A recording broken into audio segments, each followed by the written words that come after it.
Ma'am আসসালামু আলাইকুম। ওয়ালাইকুম আসসালাম। সবাই কেমন আছো? আসসালামু আলাইকুম ম্যাম। ওয়ালাইকুম আসসালাম। আলহামদুলিল্লাহ ভালো আছি। ম্যাম আপনি কেমন আছেন? আলহামদুলিল্লাহ আমিও ভালো আছি। আসসালামু আলাইকুম মিস। ওয়ালাইকুম আসসালাম।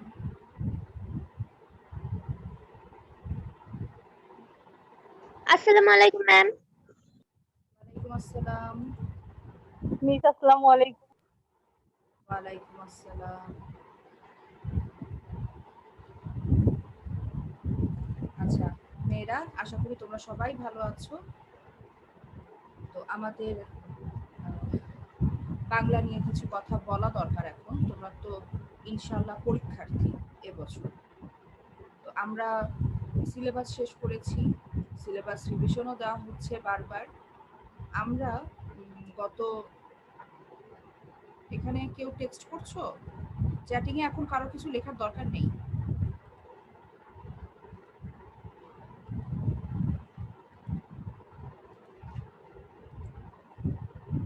আচ্ছা, আমাদের কবিতাগুলো কয়েকবার আলোচনা হয়েছে। তোমাদের যে কবিতাগুলো সমস্যা সেগুলো বারবার আলোচনা করেছি। তো বাংলা প্রথম পত্রের কবিতা অংশে আশা করি আর কোনো বুঝতে কোনোটা বাকি নেই তোমাদের, সবগুলোই ভালোভাবে তোমরা বুঝে গিয়েছো। তো সহপাঠের উপন্যাস অংশে কারোর কোনো ওখানে কি অবস্থা বলো তো? উপন্যাসটা নিয়ে কার প্রিপারেশন কেমন?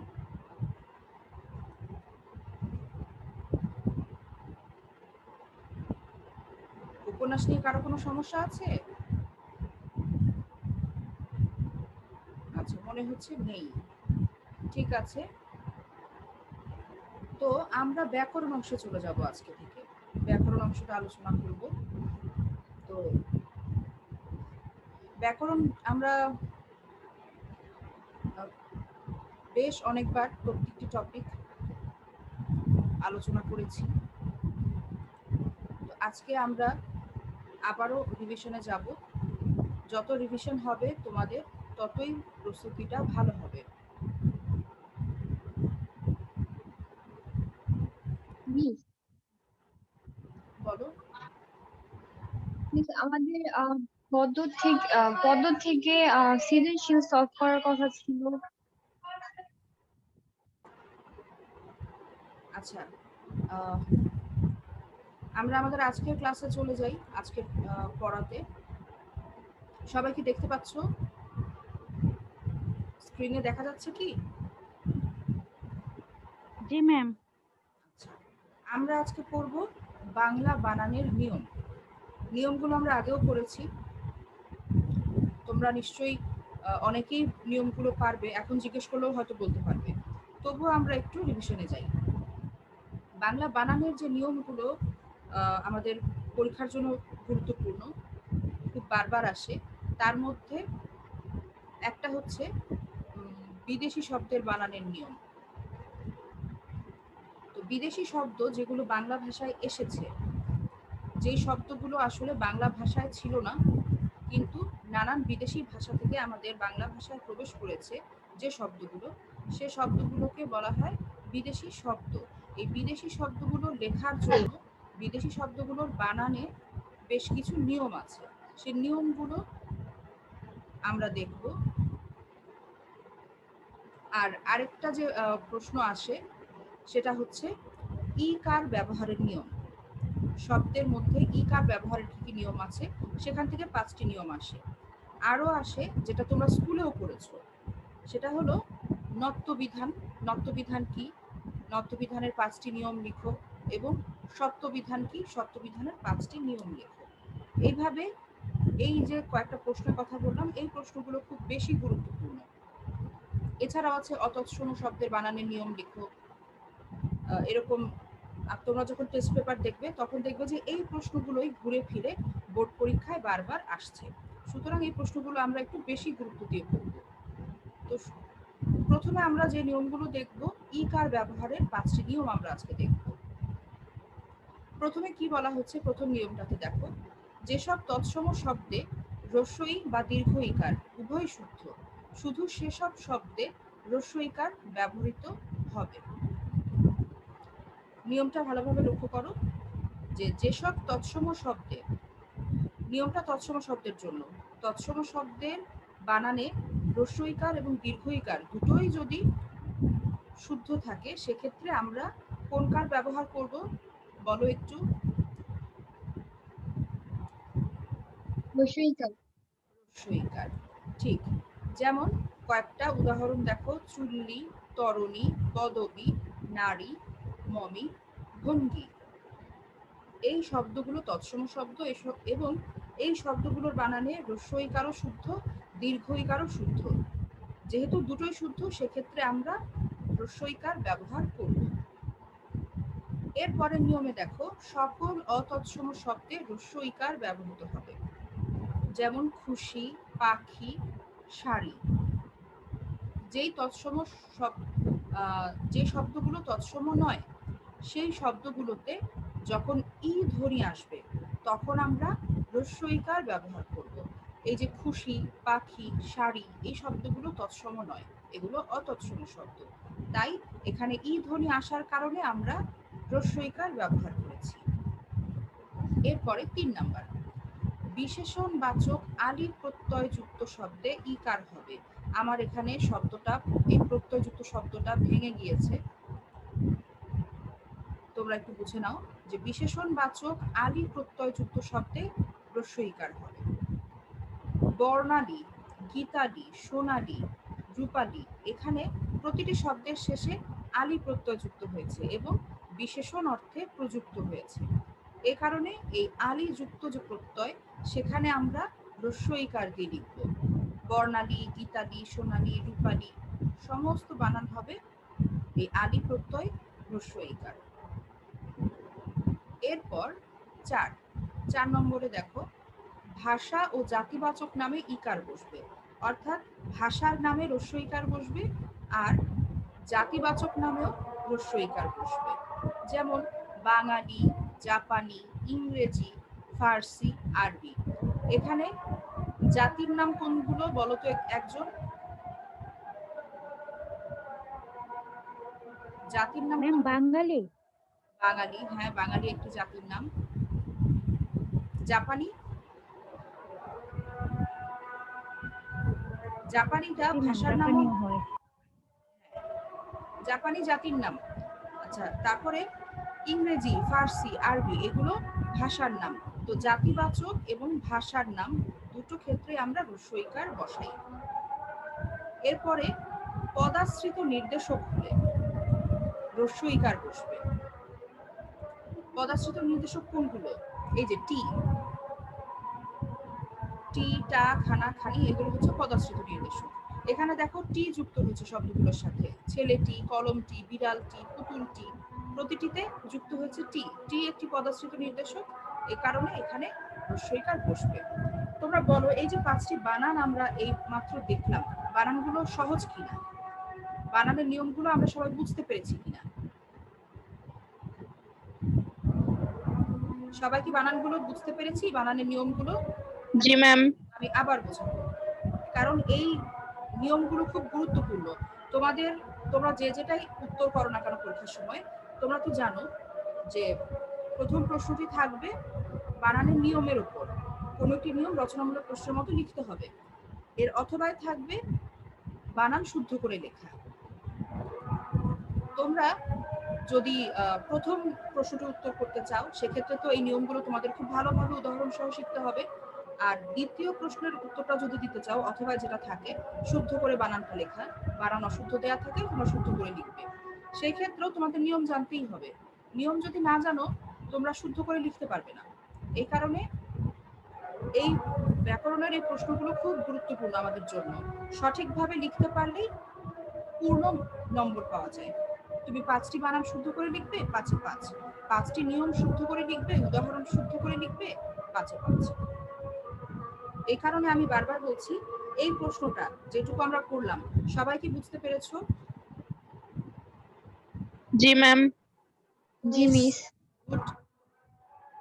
এরপরে আমরা অন্য একটি নিয়মে যাচ্ছি।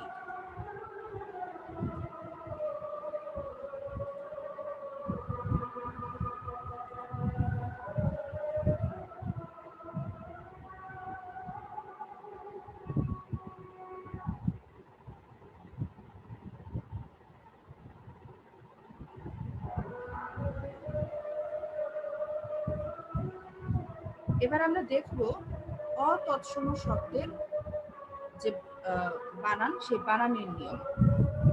এক্ষেত্রে তোমরা শুরুতে একটু লিখতে পারো যে অতৎসম শব্দ কাকে বলে। লিখে আমি এখানে যেমন তোমাদের জানার জন্য লিখে দিয়েছি, তদ্ভব, দেশি ও বিদেশি শব্দ, এই শব্দগুলোকে বলা হয় অতৎসম শব্দ। বাংলা ভাষায় এ ধরনের শব্দের সংখ্যা প্রচুর, তাই অতৎসম শব্দের বানান শেখা আমাদের জন্য অত্যন্ত গুরুত্বপূর্ণ। তো বাংলা শব্দ ভান্ডারে যত শব্দ রয়েছে সেই শব্দগুলোকে আমরা 5 ভাগে ভাগ করেছি। 5টা ভাগ কেউ বলতে পারো? দেখি তো কার মনে আছে।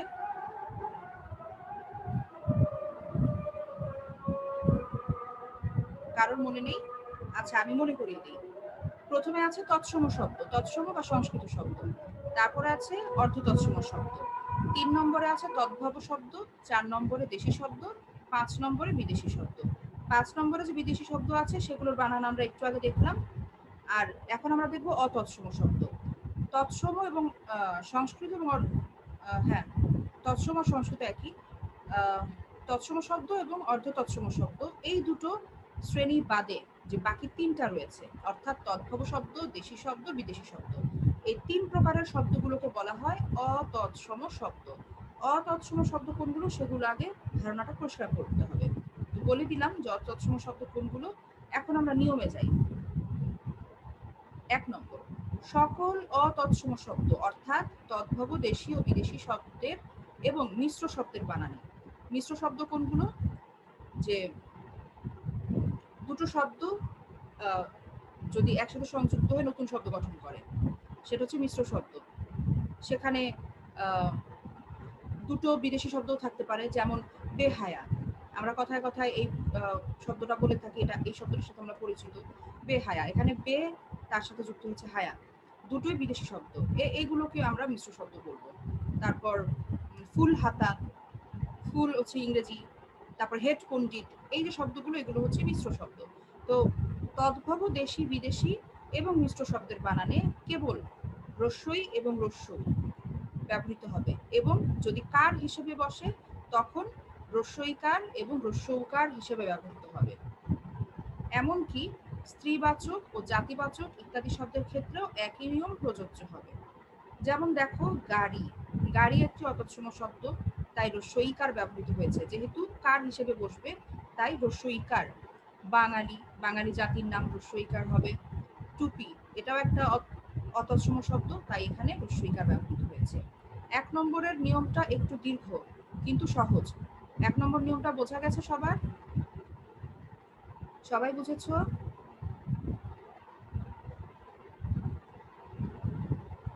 কেউ বোঝেনি? আচ্ছা, আমি আবার বলছি। দেখো, অতৎসম শব্দ হচ্ছে তদ্ভব, দেশি, বিদেশি, এই 3টি শ্রেণীর শব্দ এবং মিশ্র শব্দ। এই মিশ্র শব্দগুলোর বানানে রস্যই এবং রস্যৌ বসবে, এবং যদি কার হিসেবে বসে তখনও রস্যইকার এবং রস্যৌকার এইভাবে ব্যবহৃত হবে। এই যে গাড়ি, গাড়ি এবং টুপি, এই দুটো হচ্ছে অতৎসম শব্দ, তাই এখানে রস্যইকার ব্যবহৃত হয়েছে। বাঙালি, বাঙালি হচ্ছে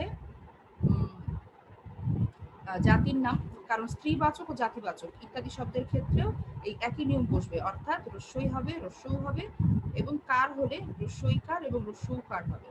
তাই বাঙালি শব্দটাতে আমরা দেখতে পাচ্ছি যেহেতু জাতিবাচক শব্দ, তাই এখানে রস্যইকার ব্যবহৃত হয়েছে। এবারে যাচ্ছি 2 নম্বর নিয়মে। অতৎসম শব্দের ক্ষেত্রে নত্যবিধি অনুসরণ করা হবে না, অর্থাৎ অতৎসম শব্দের বানানে কখনো মূর্ধন্য ন ব্যবহৃত হয় না, সবসময় দন্ত ন ব্যবহৃত হয়। আমরা জানি যে নত্যবিধি বা নত্যবিধান অবশ্যই তৎসম শব্দের জন্য প্রযোজ্য। অতৎসম শব্দের ক্ষেত্রে নত্যবিধানের কোনো নিয়ম অনুসরণ করা হবে না। অতৎসম শব্দের ক্ষেত্রে সব সময় দন্ত ন ব্যবহৃত হবে। যেমন ঝর্ণা, ইরান, এগুলো অতৎসম শব্দ এবং এখানে দন্ত ন ব্যবহৃত হয়েছে। যদি কোনো নিয়ম বুঝতে সমস্যা হয় বা মনে কোনো প্রশ্ন থাকে তাহলে আমাকে জিজ্ঞেস করবে। ঠিক আছে, চলে যাচ্ছি পরের নিয়মে। 3, অতৎসম শব্দের ক্ষেত্রে সত্যবিধি অনুসরণ করা হবে না। একই নিয়ম, যে একই কারণে আমরা নত্যবিধান অনুসরণ করব না অতৎসম শব্দে, সেই একই কারণে আমরা শব্দবিধিও অনুসরণ করব না, কারণ শব্দবিধিও তৎসম শব্দগুলোর জন্য প্রযোজ্য, অতৎসম শব্দগুলোর জন্য নয়। এ কারণে অতৎসম শব্দের বানানে কখনো মূর্ধন্য স ব্যবহৃত হয় না। বিদেশি মূল শব্দে যদি তালব্য স থাকে এবং দন্ত স-এর যে প্রতিসঙ্গী বর্ণ রয়েছে সেগুলো ব্যবহার করতে হবে। মানে বিদেশি শব্দের মূল উচ্চারণে যদি স থাকে তখন আমরা তালব্য স বসাবো, যদি স উচ্চারণ হয় তখন আমরা দন্ত স বসাবো। অর্থাৎ যে প্রতিসঙ্গী বর্ণ আছে শব্দের জন্য সেই বর্ণটা আমরা বসাবো। যেমন শহর, শামিয়ানা, শখ, শন, এই সবগুলোই হচ্ছে বিদেশি শব্দ।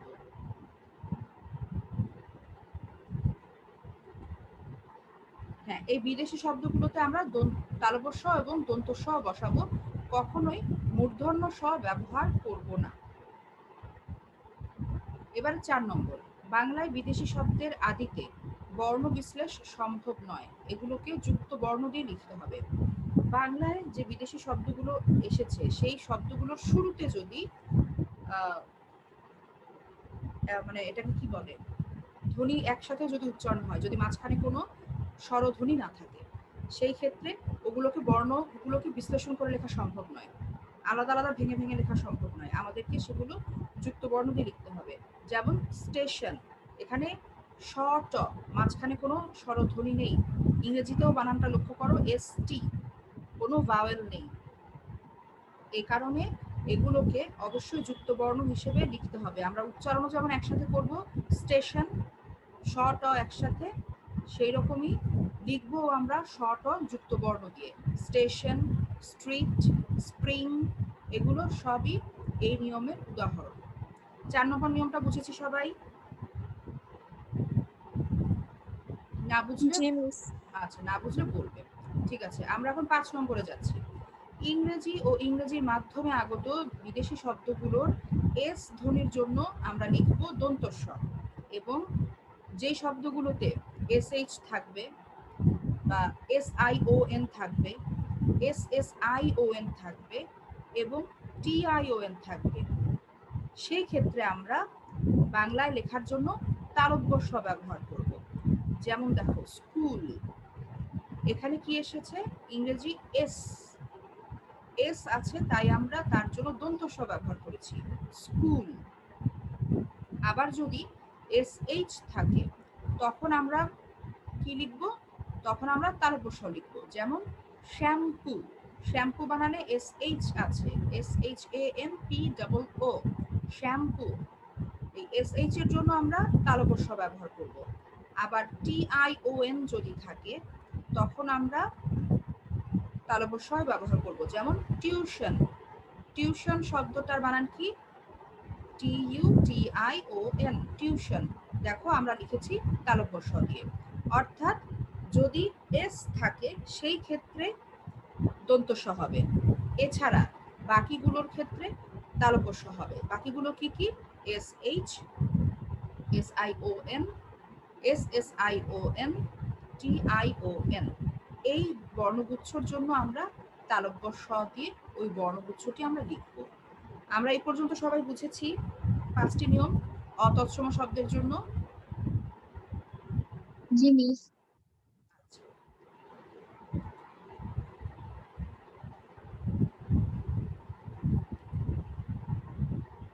এবারে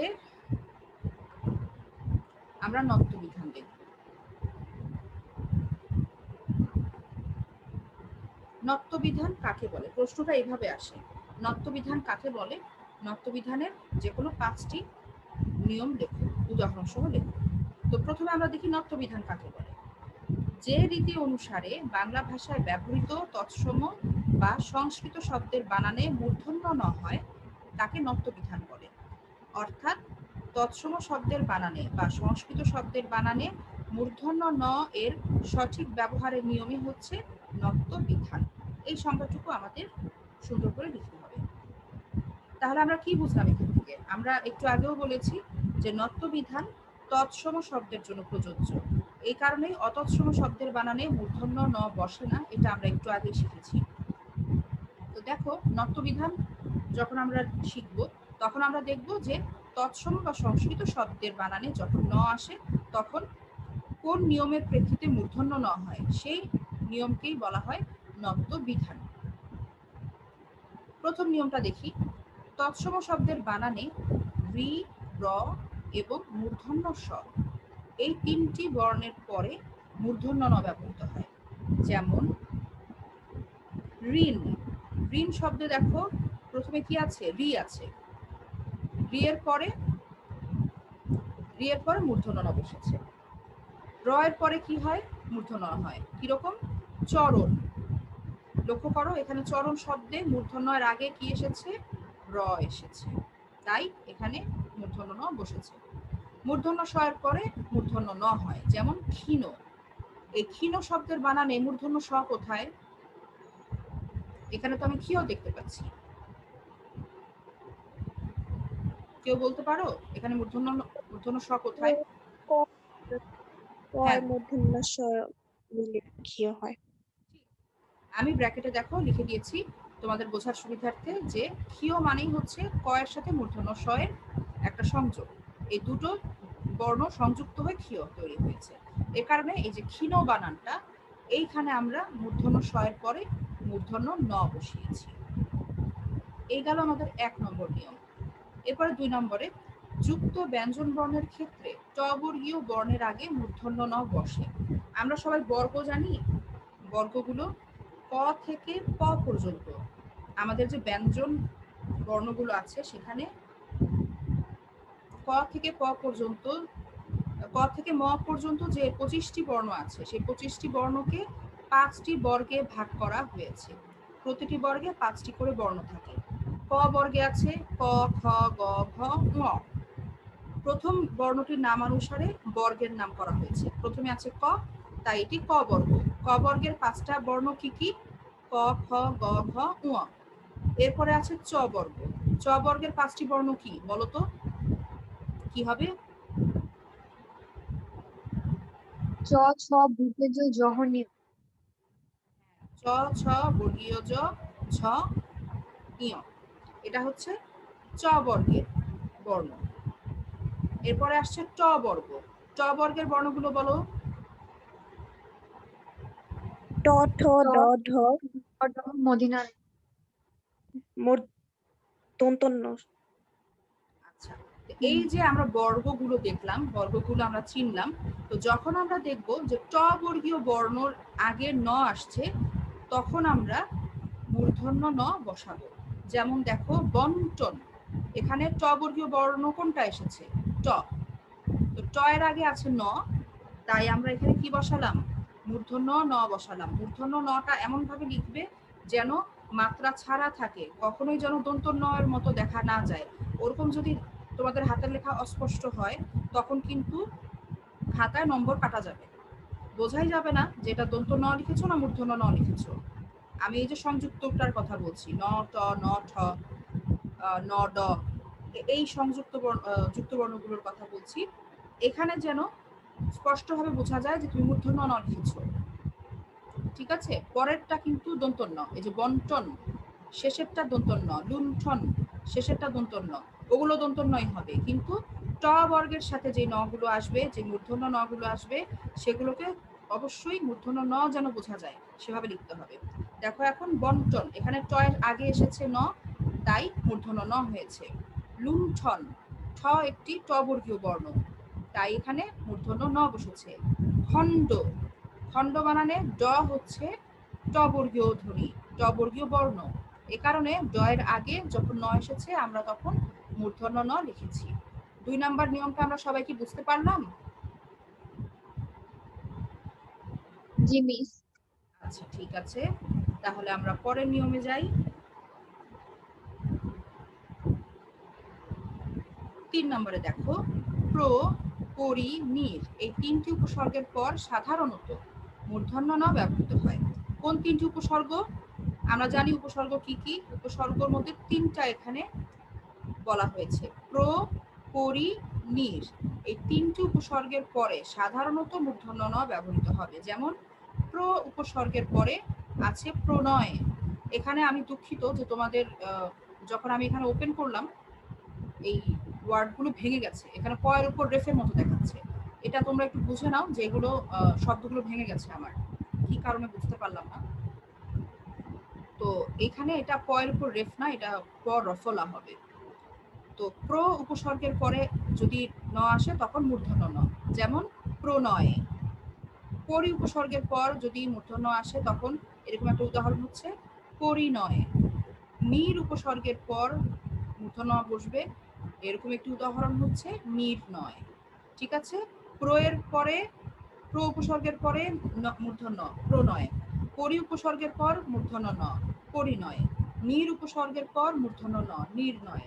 ঠিক আছে, এই হচ্ছে আমাদের 3 নম্বরের সূত্র। এরপরে 4, এখানে লক্ষ্য করো, নার, রাম, রবীন্দ্র, চন্দ্র, উত্তর ইত্যাদি শব্দের পর অয়ন বা আয়ন থাকলে তার পরের ন ধ্বনিটি মূর্ধন্য ন হয়। যেমন নারায়ণ, নারায়ণে যুক্ত হয়েছে কি বলতো, রামায়ণ। তারপরে রবীন্দ্রায়ণ, চন্দ্রায়ণ, উত্তরায়ণ, এই যে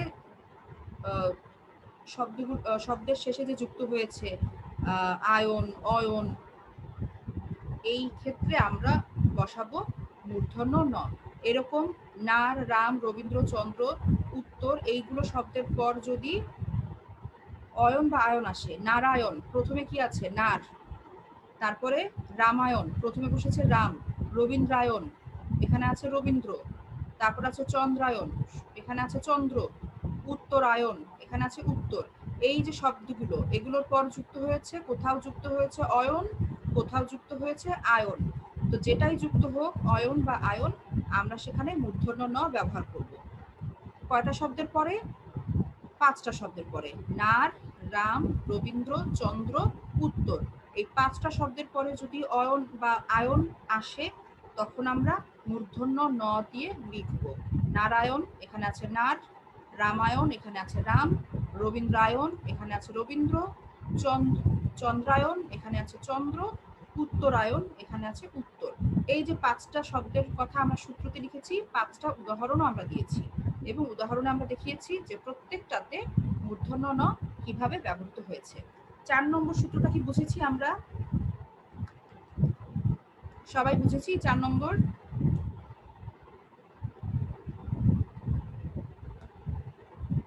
আচ্ছা, এবার আমরা যাই 5 নম্বরে, আমাদের শেষ নিয়ম যেটা বয়শূন্য র, রি, রেফ, রিকার, রফলা এগুলোর পরের ধ্বনি যদি ক বর্গ, ক বর্গ এবং অন্তস্থ জ, অন্তস্থ অ, হ অনুস্বার থাকে তবে তারপরে মূর্ধন্য ন হবে। একটু লম্বা সূত্রটা, একটু বুঝে নাও। যদি প্রথমে র, রি, রেফ, রিকার, রফলা থাকে এবং এর পরের ধ্বনি যদি ক বর্গের ধ্বনি হয় এবং ক অথবা ক বর্গের ধ্বনি হয় কিংবা অন্তস্থ জ থাকে, অন্তস্থ অ থাকে, হ থাকে, অনুস্বার থাকে, তবে তারপরে মূর্ধন্য হবে। যেমন কৃপণ, কৃপণ শব্দটা আমি ভেঙে দেখিয়েছি, লক্ষ্য করো, প্রথমে আছে ক, তারপরে আছে কি আছে রিকার আছে, তারপরে আছে প, প হচ্ছে প বর্গীয় ধ্বনি, তাই এর পরের নটি আমরা মূর্ধন্য ন লিখেছি। কৃপণ প্রথমে ক, তারপরে আছে রেফ, রিকার, রিকারের পরে আছে প বর্গীয় ধ্বনি, তাই মূর্ধন্য হয়েছে। হরিণ, এখানে কি আছে র, র এর পরে আমরা মূর্ধন্য ন বসিয়েছি। অর্পণ, এখানেও দেখো রেফ আছে, রেফের পরে কি আছে প, প বর্গীয় ধ্বনি, তাই মূর্ধন্য ন হয়েছে অর্পণ। এরপরে দেখো লক্ষণ, লক্ষণে কি আছে প্রথমে ক, তারপরে মূর্ধন্য স,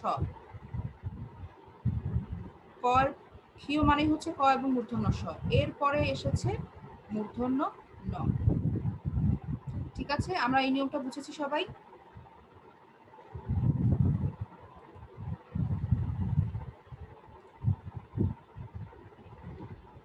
তো আমরা আজকে মোটামুটি 3টি নিয়মের সূত্র আলোচনা করতে পেরেছি।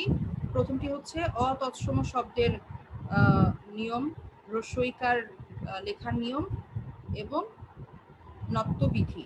এই 3টা নিয়ম আমাদের জন্য খুবই গুরুত্বপূর্ণ। আমরা 3টা নিয়মই শিখেছি।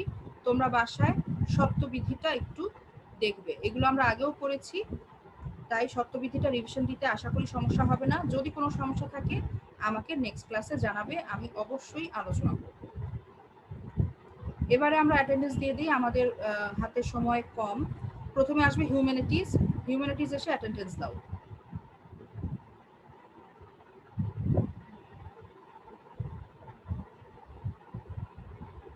আজকের ক্লাসে যেটুকু পড়িয়েছি তার মধ্যে কারো কোনো প্রশ্ন আছে? ম্যাম আমি তো একবার দিয়েছি। কে বলছো? তাজরিনা? না ম্যাম, মোনালিসা। কি দিয়েছো তুমি? প্রেজেন্ট দিয়েছি, চ্যাট বক্সে নাম দিয়েছি।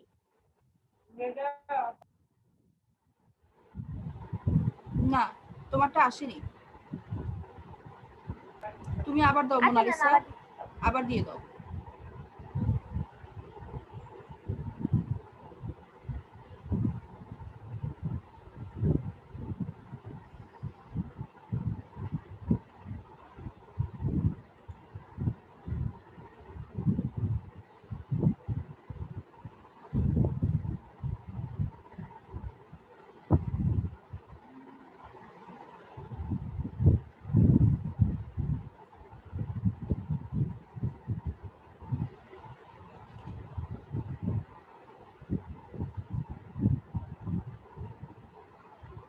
নুসরাত জাহান ঈশিতা, তুমি রোল লেখনি, গ্রুপের নামও লেখনি।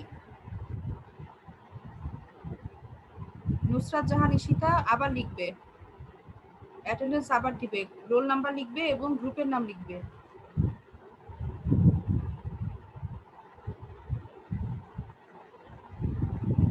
হিউম্যানিটিজ এর পরে এবার আসবে বিজনেস স্টাডিজ। বিজনেসের মেয়েরা অ্যাটেন্ডেন্স দিয়ে দাও।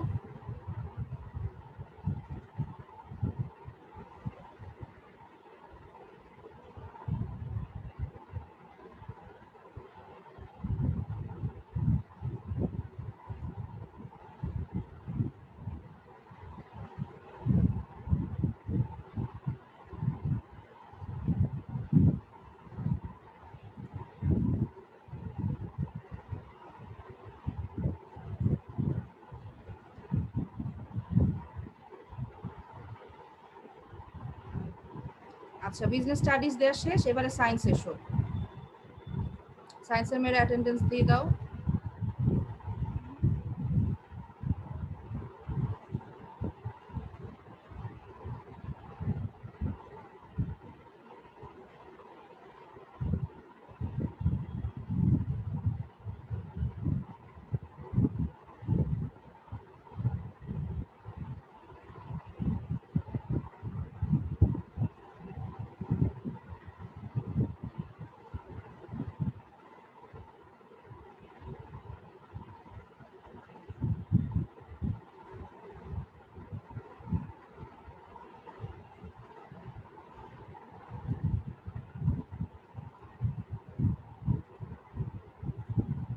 সবার কি অ্যাটেন্ডেন্স দেওয়া শেষ হয়েছে? কেউ বাকি আছো? নো মিস, লিখছিলাম। লিখছিলে? আচ্ছা, লেখো।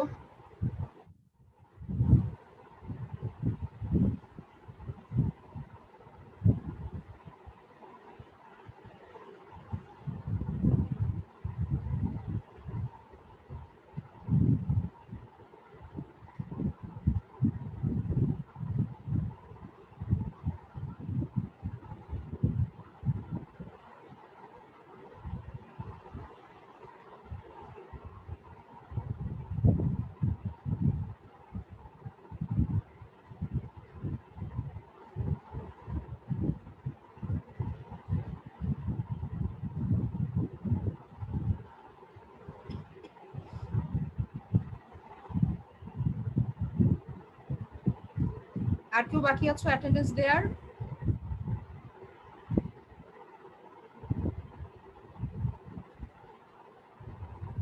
কেউ বাকি নেই, ঠিক আছে। তাহলে আমি অ্যাটেন্ডেন্সটা সেভ করে ফেলছি।